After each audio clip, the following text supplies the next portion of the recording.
This is Session D, Video 3 of the online training course on Advantage Play. This session is on restrictions. We've covered in Video 1 why they happen, in Video 2 soft bookmakers online, and now we're looking at betting shops. So let's start this video answering the question, what are betting shops? Betting shops are the 20th century option for placing bets before the advent of online bookmakers, and they continue into the 21st century. They are bricks and mortar shops commonly found on the high streets of the UK and abroad. There are groups of betting shops in the UK, primarily consisting of William Hill, Boyle Sports, Paddy Power, Betfred, the Coral Ladbrokes Group, and the Bookmakers Technology Consortium, BTC, commonly known as Independents. This is an umbrella of independent bookmakers that share the same football coupons, the same odds. Now, betting shops exist in 2023 to facilitate two groups of people, those unable or unwilling to use online bookmakers, such as the elderly or the technologically deficient, and those who prefer a social benefit to their gambling hobby.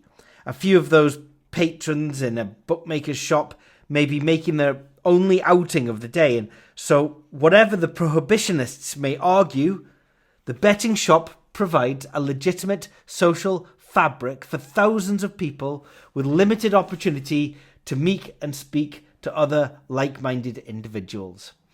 The narrative can be spun both ways. The old man losing his pension on greyhounds, or the lonely man enjoying his passion and having an opportunity to get out of the house, meet others, and share the joy of winning and losing. Actually, there is a third profile of customer that frequents bookmaker shops, and that is the professional gambler, the professional advantage player.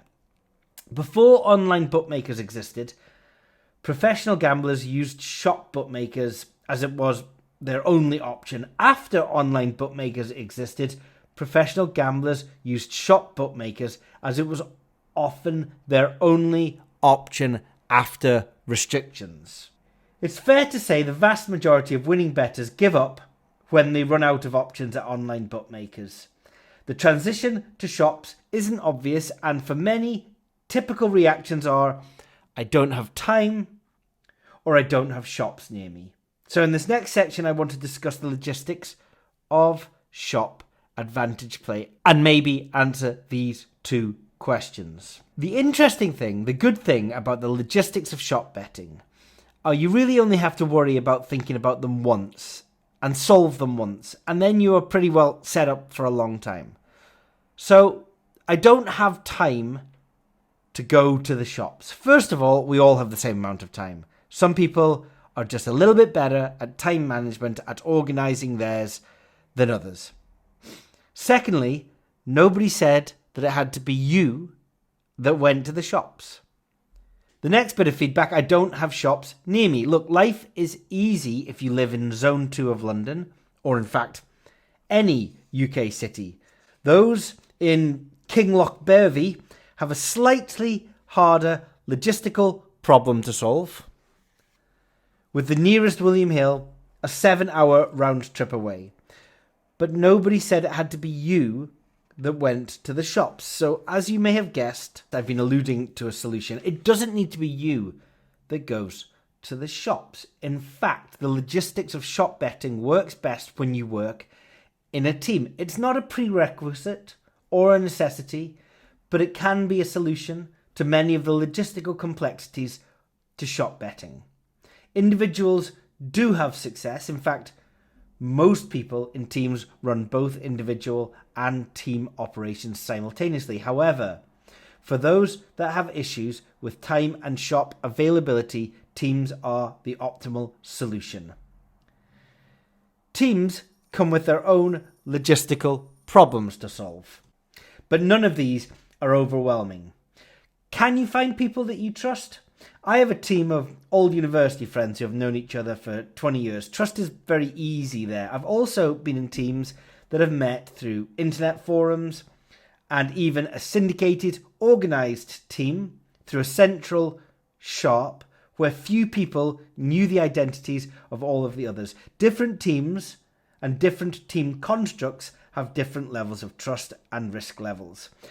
I've even known of a team where a runner collected several £1,000s on a golf winner, then quit the team, changed his phone number, sailed off to the sunset, only for the other members to realise that his name was never Clive. So trust is a very important component of teams.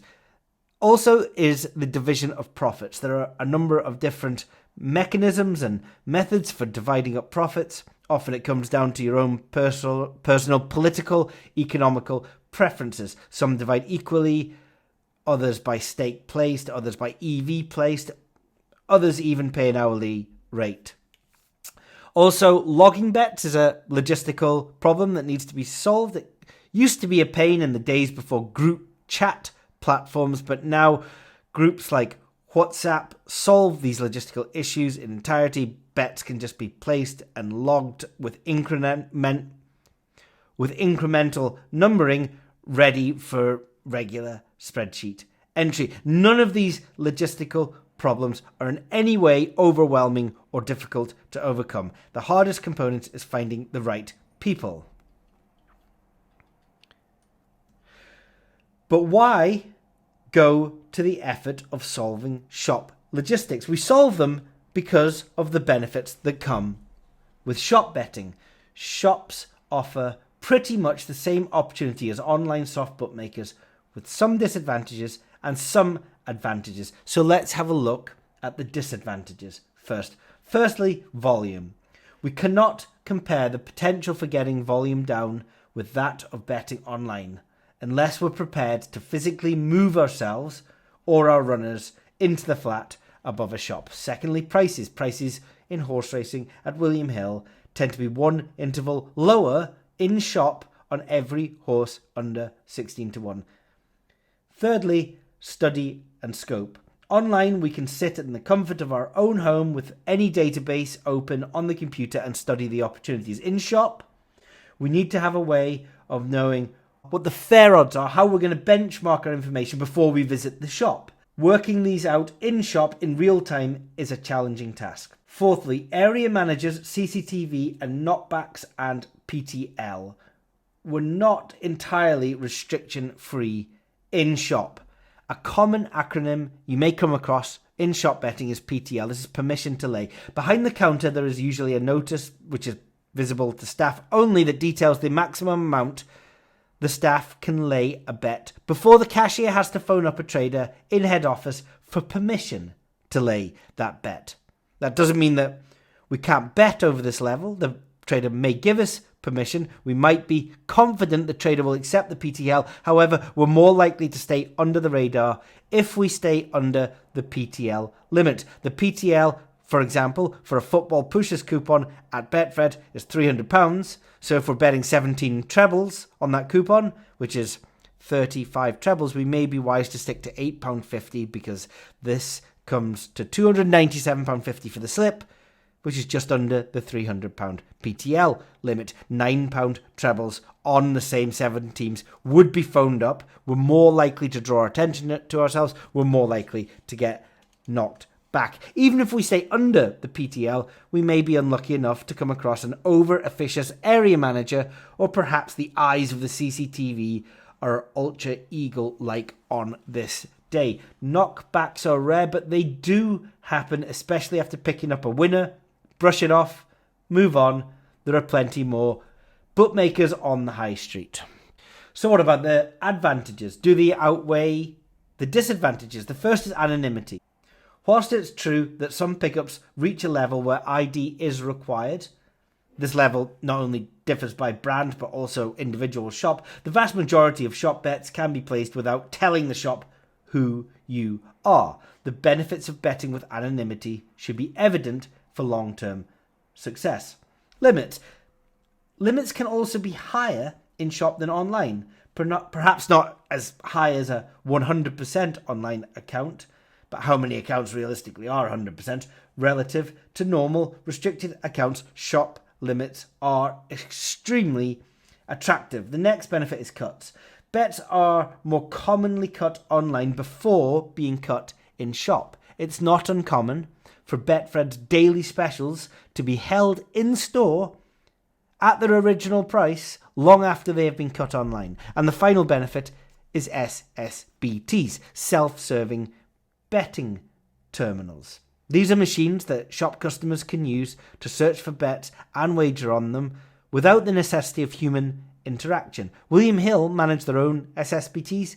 These machines generally mirror the markets and odds that can be found online, from your odds to even some boosts. This ease of odds discovery can really suit those that work in teams.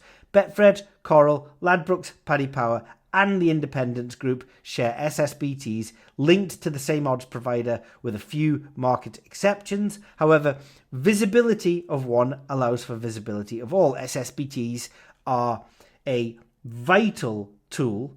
Some shops have been known to have their SSBTs turned off remotely when a shop walks in.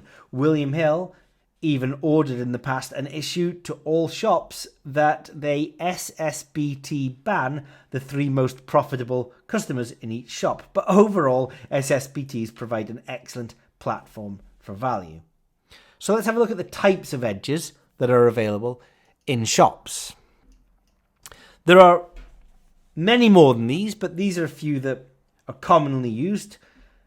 These are positive equity bets we can find in shops on a daily basis. Now, the traditional arbitrage bets used to be very common. A community of sharbers, as they were known, shop arbitrage players, rose up in 2010 to 2017 due to the advent of tracking technology. Unfortunately for them, the shops caught on and started imposing blockers such as faster cuts, worse odds, and the imposition of rules such as multiples only on certain football coupons. Gone are the days where an arbor could place a win single of £500 on AEK Athens in the Greek League and lay off the single on the exchange at lower odds.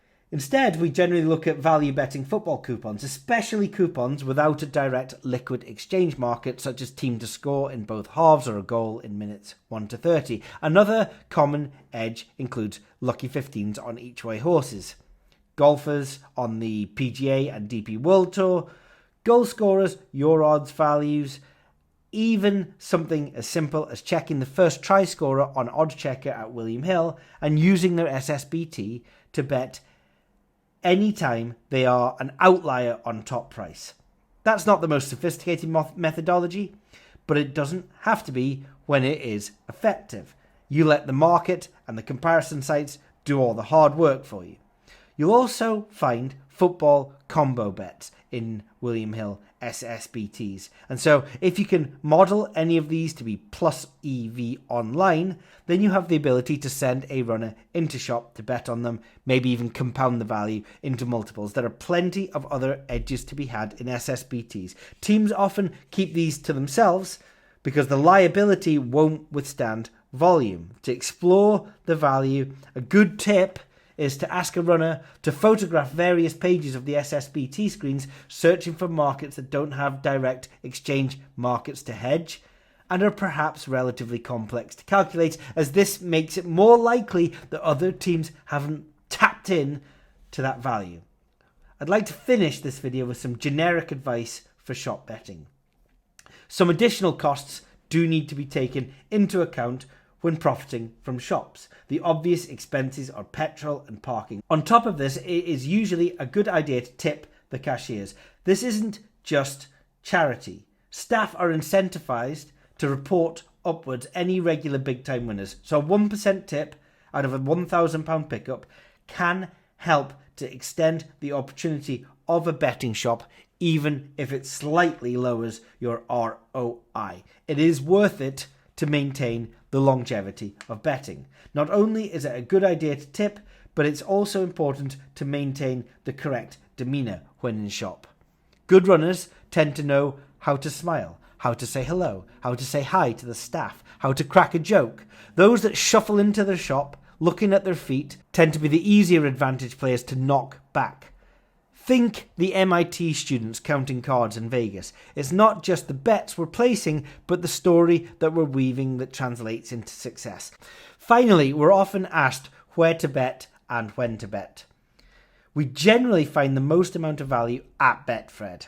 After this, it's William Hill, followed by similarity at Paddy Power and Independence. Coral and Ladbrokes tend to be better for horses, and whilst Boyles have value, they can be a little bit inconsiderate when accepting repeat custom after a winner. And when to bet depends on what sport you're betting on. For football, the optimal time really is 2 p.m. on a Saturday to capture the simultaneous steaming of multiple football teams in multiple leagues. Outside of this time, the sweet spot tends to be closer to team news than further away, but value does tend to exist morning through to night. Horse racing is a trade-off. Earlier prices are higher with less confidence. Later prices are lower with higher confidence. Which do you prefer? Personally, I don't prefer either. It's a 50-50 trade-off. All times are generally fine, although volume of opportunity starts to become a problem later in the afternoon because the horse racing has started to cycle through its races. For golf betting, we're mostly in shops and interested on Tuesdays and Wednesdays, 1 to 2 days before the start of an event. This is the sweet spot where the markets have matured. Video 4 in this series will discuss restrictions and how they relate to opportunity on the exchanges.